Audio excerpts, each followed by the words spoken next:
네, 사랑하는 부성부 가족 여러분 안녕하세요. 박우일 목사입니다. 네, 날씨가 많이 더워지고 있고요. 또 요즘에 또 장마가 오려는지 많이 오늘 하루는 많이 습합니다. 오늘 예배는 잘 들으셨나요? 오늘 예배는 어떤 곳에서 예배 드셨나요? 요즘 보니까 코로나19가 방역 패스가 방역이 많이 완화돼서 요즘 제한하는 게 많이 없어졌잖아요. 그러다 그런지 많은 분들이 교회에 나오셨습니다. 그래서 부성부 가족 여러분 중에서 또 나오신 분들을 보게 되었고요. 그래서 참 오랜만에 예배를 드렸다는 것에 참 감사함을 느꼈습니다. 그러면 또 이렇게 주일 예배에 나와서 예배 드렸다면 또 이 시간 점심을 먹고 교회에서 요즘 식사가 준비되었으니 점심을 먹고 그에 맞춰서 또 부성부 또 모임을 하기를 바랍니다. 어떨 것 같아요? 오늘은 저희가 또 부부가 결혼한 후에 부부가 함께 나눠야 할 이야기 중 주제가 다툼에 대해서 한번 나누려 하거든요. 다툼. 그러면 다툼이라는 이 주제를 했을 때 다툼이라는 단어를 들을 때 어떤 생각이 나세요? 다툼. 그러면 다툼은 좋은 걸까요? 나쁜 걸까요? 대부분 사람들은 다툼, 싸움하면 부정적으로 많이 생각합니다. 왜냐하면 그 부정적인, 그러니까 다툰다는 것은 서로 다툰다는 것은 서로 바라보았을 때 좀 잘못한 행동이나 원치 않은 모습이 나왔을 때 다투고 싸움이 일어나잖아요, 맞죠? 근데 그 다툼의 결과는 좋을까요, 나쁠까요? 좋지 않거든요. 다툼을 통해서 사이좋았던 부부 관계도 어느 날 또한 그 화창했던 관계가 암울한 비바람이 몰아치는 폭풍과 몰아치는 분위기를 만들기 때문에 좋지 않다고 합니다. 맞습니다. 일단은 맞아요. 다투고 싸우면 그 평화로웠던 집안 분위기가 좋지 않고요. 좋았던 감정이 또한 좋지 않은 감정으로 변하게 될 수밖에 없습니다. 왜냐하면 사람은 감정의 동물이기 때문에 감정을 가지고, 그러니까 어느 부분에 있을 때 어떤 문제에 대해서 얘기하고 나면 또한 감정을 사용하게 되거든요. 근데 그 감정을 최대한 자제하면서 그 주제에 대해서 또한 안 좋은 것에 대해서 대화를 해야 되는데 그렇지 못하고 감정을 드러내다 보면 그걸 통해서 작은 불씨와 같았던 그 다툼이 큰 싸움으로 번지는 게 됩니다. 그러면 지금까지 한 번도 다투지 않는 분이 계셨나요? 아니죠. 대부분의 거의 99% 100가정 중에서 한두 가정 되려나요? 그분들은 외에는 거의 제가 생각하기로는 대부분의 가정들은 다 다툼을 했었고 또한 싸움을 했을 거라 생각합니다. 저희 가정도 맞습니다. 저희 가정도 이제 8년 9년 되었고요. 항상 평온하고 행복한 점도 많죠. 그러나 아주 가끔씩은 어떤 일로 인하여 또한 아이들의 일로 인하여 또한 아내와의 또한 이야기 중에 어떤 또한 자존심이라고 해야 되나 어떤 부분을 건드렸을 때 이게 사소한 것이 큰 싸움으로 번질 때가 있거든요. 또한 다툴 때 그냥 그것의 감정을 드러내지 않고 그 잘못에 대해서만 얘기하면 되는데 또한 감정을 얘기함으로써 또한 큰 싸움이 벌어지게 있거든요. 즉 부부는 다툽니다. 부부뿐만 아니라 이 사람은 사회에서 사는 모든 관계를 맺는 사람들은 다툴 수밖에 없어요. 왜냐하면 각자의 생각이 있고 각자의 생각대로 말하고 또 그것이 상대방이 원하지 않으면 또 다툼이 일어날 수밖에 없거든요. 그러면 어떻게 다투세요? 어떻게 다툴 때? 네, 선생님. 네. 네. 네. 네, 저 녹화하고 있어서. 네, 알겠습니다. 네. 하고 있으니까요. 아무튼 그 다투더라도 중요한 것은 뭐냐면 풀어야 되는 거예요. 그러면 왜 다투세요? 어떤 걸로 최근에 다툰 이유가 무엇이에요? 왜 최근에 어떤 일로 부부끼리 다퉜나요? 싸움. 최근에 싸움한 이유가 뭔가요? 저는 생각해 보니까 일단 최근에 다툰 건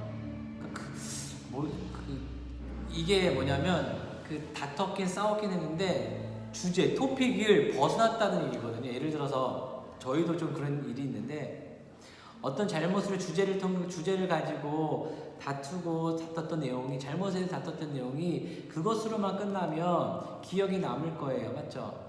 근데 그 주제를 넘어서서 감정으로 넘어가게 되고 다른 것을 얘기하다 보면 중요한 싸우려고 했던 그 이유를 잃어버리게 되고 오히려 주변 것들에 대해서 감정에 대한 다툼이 일어나거든요.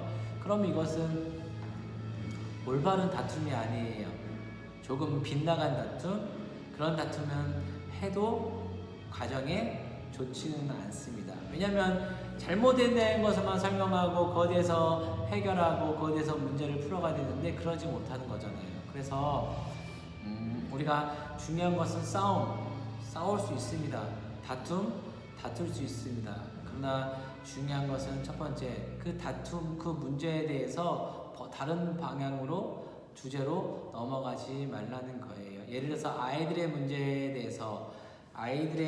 대해서 다툰다면 그 아이들의 문제에 대해서 서로 대화하고 다투고 그거에 대해서 결론을 도출해야 되는데 그것에서 갑자기 다른 부분으로 넘어가면 정말 주제를 잃어버리게 되고 그때 되는 정말로 말했던 이해할 수 없는 그냥 다른 감정 싸움으로 번지게 되기 때문에요.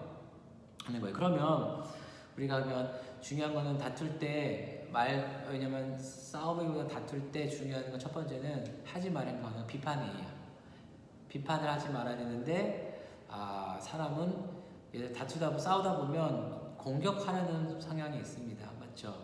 저도 많이 하다 보면 다투면 어찌됐건 그 다툼에서 싸움에서 이기려는 그러는 마음이 있는 게 보통 대부분의 인간이고 사람이거든요. 그러다 보니까 어떻게 해요? 하지 말아야 행동, 비판, 비판과 함께 예전에 했었던 잘못한 것까지 갖고 오게 되거든요. 그러면 될까요? 안 될까요? 안 돼요. 되지 않습니다. 두 번째 뭐냐면 거절이에요. 거절. 다투는데 회피하는 거죠. 다툴 땐 차라리 어떤 문제에 잘못이 있으면 차라리 그거에 대해서 오픈하고 꺼내놓고 진지하게 그 문제에 대해서 대화를 하고 나눠야 되는데 어떻게 해요? 그 싸움이 싫은 거예요. 그 상황이 싫은 거예요. 싫어요. 그러면 그것을 벗어나려고 하고 회피하게 되죠. 그러면 대화를 들을까요? 안 들을까요? 안 들어요. 듣고 흘려요. 그러면 어떻게 돼요? 그러면 어떻게 된다고요? 회피하게 되고 상대방은 그렇게 되면 자신을 무시하는 것처럼 느낀단 말이에요. 정말로 사람이 싫어하는 건 무시거든요. 누군가가 날 무시하는 거는 싫어요. 근데 그 무시를 당한다라고 생각하고 더 심하게 나면 나를 인격적으로 대우지 않는다고 생각하게 되거든요. 그래서 싸움에 있어서 다툴 때는 회피하면 안 돼요. 그 잘못에 대해서 직면해야 돼요. 바라봐야 돼요. 그래야지 건강해져요. 왜냐면 다투고 싸울 수는 있습니다. 그러나 풀어야 되는 거거든요. 다툼을 풀어야 되고 얽혀있는 그 문제를 해결해내야 돼요. 그래야지 건강해요. 다툼은 좋진 않죠. 부정적이지만 그러나 그 다툼을 어떻게 해결하고 풀어내냐에 따라 부부관계가 더욱더 건강하게 바뀔 수 있습니다. 그래서 두 가지 부정적인 것을 긍정으로 바뀌어야 되는 거예요. 다툼을 시작했지만 부정적인 그 모습이 또한 풀어냄으로써 대화하면서 더 건강하게 대화하고 풀어냄으로써 그것이 긍정적으로 변해야 된다는 거예요. 그래서 철저하게 감정은 배제해야 되고 감정을 얘기하지 말고 예전에 있었던 잘못을 꺼내지만 하면 안 되고 그 다툼에 그 주제가 있다면 그 주제로만 대화해야 되고 그 주제로 끝나면 그거에 대해서 또한 그 서로 분을 품지 말고 하루가 가기 전에 풀어내야 되는 거예요. 누가 잘못한 거에 대해서 사과하고 또 또한 사가 있다면 그거에 대해서 철저히 받아들이고 용서해 주는 마음이 필요해요. 근데 이런 건 있어요. 뭐냐면 누군가가 상대방이 부부 중에 누가 용서를 구하면 잘못을 사과하면 어떠세요? 잘 받아들이세요? 아니면 내가 어떤 잘못을 했을 때 그 부분에서 사과하는 마음, 사과해야 된다는 생각하세요? 그게 용기거든요. 이것은 인간 사회에서 또한 부부관계에서 꼭 있어야 할 또한 하나의 겸손한 미덕이라 생각합니다. 잘못에 대해서 잘못을 했다면 그거에 대해서 철저하게 인지하고 그것을 상대방에게 용서를 구하고 사과하는 건 멋진 모습이에요. 그런데 우리는 저도 그렇지만 그런 모습을 배우지를 않았어요. 근데 이거는 저도 아이들에게 가르치는 것 중에 하나거든요. 우리가 또한 자녀들에게 가르쳐야 돼요.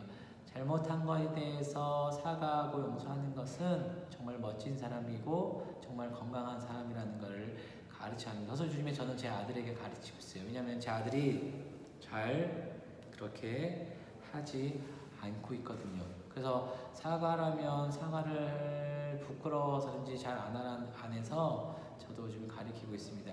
그래서 그런 습관을 들이면 좋을 것 같고요. 또 함께 우리가 사과한다면 상대방에 대한 그 사과를 정중하게 받아들이고 용서하는 마음이 필요합니다. 사과했잖아요. 사과했으면 그거에 대해서 계속해서 분을 품을 필요는 없잖아요. 상대방이 진심으로 사과했다면 우리에 있는 그런 그 마음을 계속해서 갖고 있을 필요는 없다는 겁니다. 그래서 사과하는 것 중요하고 또 사과를 받아들이는 것 중요하고 하루를 넘기기 전에 풀어내는 것 중요합니다. 그러니 그럴 때 부부가 더 건강해지고 부부가 더욱더 좋은 관계로 이끌어질 수 있어요. 그러면 이 주제에 대해서 다음에 싸울까 안 싸울까요? 다른 주제로 싸울 수 있지만 지금 싸우는 걸로는 다음에 싸우지가 않게 되는 거죠. 왜냐하면 그 주제에 대해서 설명을 했고 다퉜고 그 얘기했고 풀어냈기 때문에 다음엔 또 이 주제가 즉 문제를 우리가 시험에서 했을 때 그 문제를 넘어갔던 것처럼 이제 또 다른 이 문제를 정답을 맞춰서 풀어낸다는 거죠. 그게 반복되다 보면 어떻게 될까요? 부부 관계가 좋아지는 거죠. 그리고 다툼이 적어지는 거죠. 어찌됐건 오랜 세월 동안 다른 삶의 자리에서 살아온 사람들이 만나서 한 공간에서 만나다 보면 싸울 수밖에 없고 다툴 수밖에 없지만 그 다툼을 어떻게 지혜롭게 풀어가냐, 그 다툼을 어떻게 싸움을 해가냐에 따라 부부가 더욱더 건강한 부부가 될 수 있습니다. 또한 그것을 또한 우리 사랑하는 자녀들에게도 가르쳐 줘야 되거든요. 그래야지 그 아이들도 사과는 부끄러운 것이 아니고 당연히 해야 할 것이고 또한 사과를 했을 때 상대방을 용서하는 마음을 또한 가르쳐 줘야 합니다. 그러면 우리 아이들도 또한 세상에서 나가서 또한 건강한 모습으로 사람들에게 또한 칭찬받을 수가 있습니다. 그러니 우리가 또한 다투지 않았으면 좋겠지만 다툰다면 또한 그 다툼에 대해서 잘 풀어내고 또한 그 사과하는 모습 또한 용서하는 모습을 우리 아이들이 가르침으로써 우리 가정이 다투지 않는 가정 또한 행복한 가정 또한 믿음의 가정이 되기를 간절히 바랍니다. 기도하겠습니다. 살아계신 하나님, 오늘도 부성부 모임을 모였습니다. 오늘도 함께 해주셔서 감사합니다. 우리가 다툴 때 그 다툼으로 멈추지 않게 하시고 다툼을 넘어서 화해함으로써 더욱더 가정이 정말로 건강한 가정이 될 수 있도록 주님께서 함께하여 주옵소서. 예수님 이름으로 기도드립니다. 아멘. 그러면 다음 주 만나 뵙겠습니다.